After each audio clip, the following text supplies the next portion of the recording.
Bueno, hermana Guadalupe, realmente estamos muy agradecidos que usted esté aquí en este programa, que nos haya hecho este gesto, esta diferencia de estar con nosotros. La admiramos mucho por su trabajo y le pedimos que nos cuente de un pantallazo qué está pasando ahora en Alepo, en Siria. ¿Qué es lo que usted siente más grave de lo que está ocurriendo? Bueno, yo creo que se suma a la guerra que vivimos hace ya 4 años en Siria, se suma a la persecución religiosa, que está desde el comienzo, no es que sea una cosa nueva tampoco, ¿no? Desde que comenzó la guerra, comenzó con disturbios de este tipo, ya de tinte terrorista y ya con el primer blanco, los cristianos, desde el comienzo, ¿no? Lo que pasa es que ahora ha tomado dimensiones que no se pueden creer, ¿no? La crueldad con la que están asesinando cristianos es impresionante, pueblos enteros, barrios enteros. Y eso es lo que vivimos en Alepo, que se vive desde hace 4 años, de manera constante. O sea, uno se acostumbra, pero son 4 años de vivir bajo el bombardeo, permanentemente. Yo quiero que compartamos una foto con todos los televidentes, que es una foto en donde usted está con el Papa Francisco y que obviamente, yo decía recién que uno de los temas de principal preocupación del Papa, esta verdadera masacre, esta matanza que se hace de cristianos. ¿Recuerda lo que le dijo el Papa allí? ¿Qué hablaron sobre este tema? ¿Cómo fue ese encuentro, hermana? Bueno, sí fue del todo particular porque el Papa Francisco, como es él, no tan jocoso, haciendo un chiste, y bueno, venía saludando a todos, uno atrás del otro, le hacían chistes, todos argentinos, entonces le gritaban, él se reía, le hacía chistes, incluso a los que estaban al lado nuestro. Cuando llegó a nosotros y le dijimos, somos misioneros de la familia religiosa del Verbo Encarnado, misioneros en Siria, entonces el rostro se le transfiguró, ¿no? Y el rostro realmente semblante de preocupación, de angustia, ¿no? por esa gente. Realmente la cercanía del Papa se siente mucho ya, los cristianos la sienten realmente. Y bueno, le comentamos un poco de cómo estaba la situación y le transmitimos también el agradecimiento de nuestra gente, porque ellos allá valoran lo que está haciendo el Santo Padre en todo sentido, no solamente en cuanto a su cercanía, ¿no? Como pastor de la Iglesia, sino también en el campo diplomático, ¿no? Y bueno, y conversamos un poco y él dice, bueno, al final ustedes sigan ahí, ustedes sigan misionando, no dejen las misiones. Qué bárbaro. Ahora, las fotos que vamos a ir viendo después a lo largo del programa, algunas son muy duras, son muy crueles y vos recién hablabas de la crueldad. Por ahí la pregunta es tonta, pero me interesa mucho saber cómo te llevas con el miedo. Vamos, ¿cómo es esa relación con algo tan humano, tan lógico, pero que al mismo tiempo no te puede dejar vencer en ningún momento? Bueno, sí. Por un lado está la parte humana, ¿no? Yo siempre cuando me preguntan esto digo, no tiene una explicación natural. Es decir, el poder estar ahí, y no solamente yo, ¿no? En esto me permito corregir, o al menos lo que dijeron al principio, no soy la persona, la única, o sea, hay tantos otros misioneros y misioneras de mi congregación, de otras congregaciones, ¿no? Haciendo lo que podemos, porque tampoco es que... ¿no? Pero eso realmente nosotros lo atribuimos a una gracia de Dios. A una gracia de Dios que nos sostiene para estar ahí, porque no es que nosotros en la congregación, obviamente nos preparamos, somos una congregación misionera, es decir, nos preparamos para partir hacia algún lugar de misión, pero no es que uno, ¿de qué manera uno se puede preparar para una cosa así? O sea, he estado en situaciones, yo personalmente, tener que asistir heridos, una de las chicas nuestras con un hierro clavado en la espalda. O sea, ¿cómo se hace uno? ¿Cómo se puede preparar para una cosa así?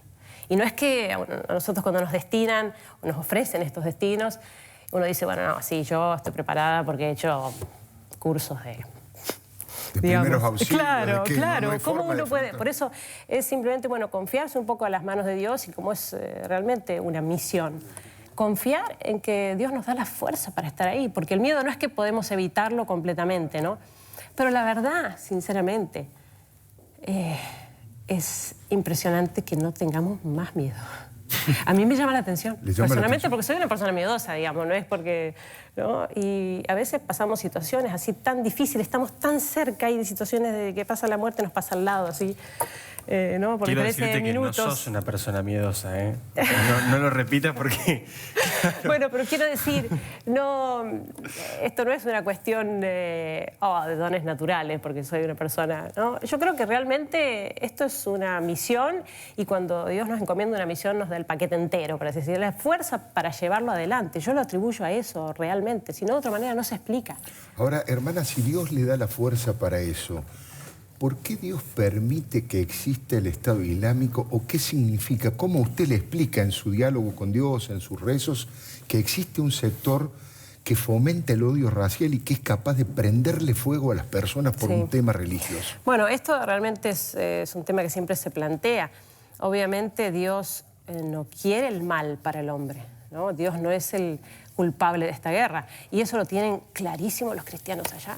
De ninguna manera. A veces la gente acá pregunta, ¿los cristianos no se enojan con Dios porque no hace algo? O sea, Dios nos creó libres, ¿no? Estas cosas las permite porque permite la libertad del hombre que elija. Y estas cosas, estas guerras que vemos, son consecuencia de la suma de maldades que hay en el corazón del hombre, ¿no? Es cierto que después se las arregla Dios para sacar bienes de esos males terribles, porque les digo sinceramente, allá se ven milagros y se ven cosas tan grandes que surgen de esas atrocidades. Digo en otro sentido, porque no en un sentido material y humano. Humanamente hablando, están perdiendo todo, pero uno ve la alegría de esa gente. Gente en Alepo, donde vivimos nosotros en Alepo, gente que era de clase media alta, que no le faltaba nada. No le faltaba nada. Gente que vivía muy bien. Y nuestros jóvenes, eso es lo más notable, verlos ahora más sonrientes que antes, más felices que antes. ¿Pero por qué? Porque justamente al tener que vivir esta situación tan difícil, esta prueba, este sufrimiento, es en el sufrimiento donde se forja la personalidad, ¿no? Y realmente es en el sufrimiento donde uno se siente, bueno, sacudido, y entonces ahí cuando empieza a pensar en las cosas importantes. Ellos lo dicen así: estábamos tan entretenidos en el mundo, dicen ellos. Impresionante. Que nos estábamos olvidando de las cosas importantes. ¿Cómo es el día a día? Porque... Digo, en medio de las bombas, porque están bombardeando iglesias. Lo cuenta con una naturalidad impresionante, pero imagino que el día a día, lo cotidiano, los minutos, vamos a ver los minutos, la ¿no? próxima fotografía donde se ve una situación de una explosión realmente. Bueno, por ejemplo, eso. Esto es cosa de todos los días. Cosa tan frecuente que, para que se den una idea, se utiliza en árabe el mismo término que se utiliza para la lluvia, se utiliza para los proyectiles. Entonces la gente se pregunta, sí, se ha hecho el lenguaje cotidiano, ¿dónde está lloviendo hoy? ¿Dónde está lloviendo? Claro, porque además como es al azar, donde sea, toda la ciudad está atacada completamente. O sea, no es que hay una parte, no, este barrio lo respetan, o esta iglesia, o este hospital, o esta escuela, no, donde sea. Entonces, la gente se lo comenta, sí, ¿dónde está lloviendo hoy? ¿Cuántos llovieron anoche en tu barrio? Llovieron 50. O sea, es permanente. Y la verdad que es lamentable tener que decirlo, pero uno se acostumbra. Lamentablemente uno se acostumbra, los niños se acostumbran a vivir esa situación. No, los niños que juntan balas, en vez de juntar figuritas, juntan balas. Juntan proyectiles. Claro. Y porque es lo que uno se encuentra en la calle, lo que te cae cerca cuando vas caminando es muy común, ¿no? Te cae una bala y la levantás calentita del piso. Tremendo. ¿No? Hablando de niños, fíjese esta imagen, ¿no? De ese padre con los dos chicos caminando entre los escombros, es una imagen desoladora, ¿no? Desoladora realmente. Sí, así todo es admirable ver la fuerza de esa gente, incluso que ya se ve el temple de esa gente, que ya se ve en sus niños, ¿no? Los niños que salen, por ejemplo, para ir a la escuela y que piden ir a la escuela, ¿no? Lo repito cuando voy a los colegios, cuando les cuento a los chicos el testimonio. Quieren ir a la escuela. Y ustedes que festejan cuando tienen feriado del no sé qué, feriado del puente del no sé cuánto, todo y festejan porque no tienen clase. Allá los chicos lloran cuando no pueden llegar hasta la escuela en el colectivo. Tienen que volverse porque justamente el enfrentamiento es en la puerta de la escuela, en la esquina. Y vienen y te cuentan, llorando, no pudimos llegar a la escuela, ¿no? Esos chicos que estudian con una linternita, con una velita, porque tenemos 1 hora de electricidad por día, ¿no? Es tremendo lo que usted cuenta, hermana Guadalupe, y cómo lo cuenta. Déjeme que le agradezca a Claudio Eppelman. Muchísimas gracias, Claudio. Él es el director del Congreso Judío Latinoamericano y bueno, ha sido uno de los gestores para que usted estuviese aquí con nosotros, gracias. Así que estamos muy agradecidos a Claudio.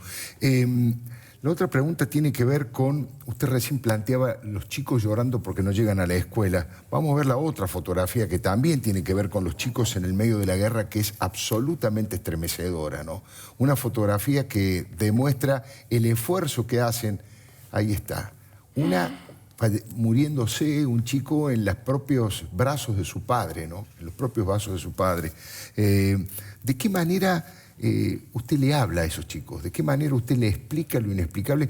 Porque digo, ¿cuál es el objetivo que persigue el Estado Islámico para masacrar católicos, para masacrar cristianos? ¿Cuál es la explicación que dan? Si es que hay alguna explicación para el horror. Objetivo, sí, obviamente tienen un objetivo común, tanto el Estado Islámico como tantos otros grupos que están militando junto al Estado Islámico, porque son muchos grupos, muchas sectas distintas, pero tienen un objetivo común que es, el objetivo próximo es imponer un califato, como una Siria e Irak, armar un único califato, pero después una única nación islámica en todo el mundo, ¿no? Y por eso la intolerancia total, por eso el primer blanco son los cristianos, y no solo los cristianos, también de alguna manera los musulmanes del país, de Siria. ¿Por qué?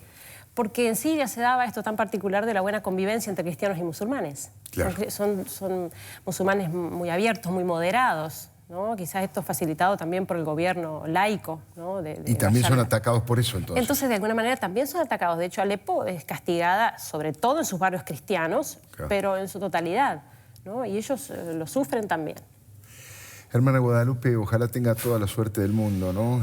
Uno la ve allí, nacida en Villa Mercedes, en San Luis, donde tiene toda su familia. Sí. Uno la ve allí tan frágil, sin embargo, tan guerrera y con tanta energía y tanta fuerza. Así que muchísimas gracias por haber estado aquí en este programa de Los Leucos y ojalá haya servido como un pequeño granito de arena para que mucha gente tome conciencia de las atrocidades que están pasando en Siria. Yo creo que esto tiene que movernos, tiene que sacudir, ¿no? El Papa lo dice permanentemente, dice los mártires que tenemos todos los días, más mártires que en los primeros tiempos, ¿no? Claro. De la Iglesia. Y no puede ser que Occidente siga mirando para otro lado, ¿no? Entonces está en nosotros también difundir esto, pedir oraciones, ¿no? Que nos ayuden con las oraciones para que esto se termine y además también para que podamos seguir allí y que los cristianos puedan seguir manteniéndose firmes en su fe, que es lo que están haciendo, ¿no? Aún frente a la espada. A la espada. Muchas gracias. Gracias a ustedes. Muchísimas gracias por la invitación. hermana.